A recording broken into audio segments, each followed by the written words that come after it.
Hello বন্ধুরা, আজকে শুভ রবিবার আর রথের শুভেচ্ছা সবাইকে জানাই। সবাই রথ দেখতে যেও আর জিলিপি খেও আর খেও, পাঁপড় ভাজা বিশেষ করে খেও।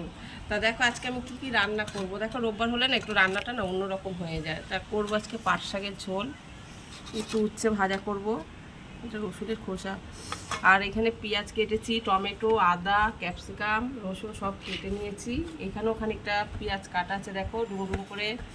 আর আদা রসুন পেঁয়াজ কুচিয়ে নিয়েছি, এটা দিয়ে করব চিলি চিকেন। এই জন্য এই দেখো এখানে অল্প করে চিকেন নিয়েছি।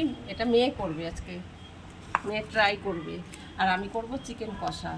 এই জন্য নিয়েছি চিকেন, আর এই যে আলু দেবো চিকেনে। আমরা একটু আলু বেশি খাই বলে এখানে একটু আলু বেশি করে নিয়ে নিয়েছি। আর এখানে আমরা নিয়েছি চাটনি করব বলে। তা দেখো আজকে রেসিপি আমার হবে পাট শাকের ঝোল, উচ্ছে ভাজা, চিকেন কষা, আর হবে চাটনি, আর মেয়ে করবে চিলি চিকেন। এই হলো আমার রেসিপি। তা কে কে এরকম রেসিপি পছন্দ করো আমাকে অবশ্যই বলো। যেহেতু রোববার সিজনে একটু রান্নাটা বেশি হয়ে যায় বন্ধুরা। তা সবাই সুস্থ থাকো, ভালো থাকো, আর বিকেলে রথ দেখো, পাপড় খাও, টাটা।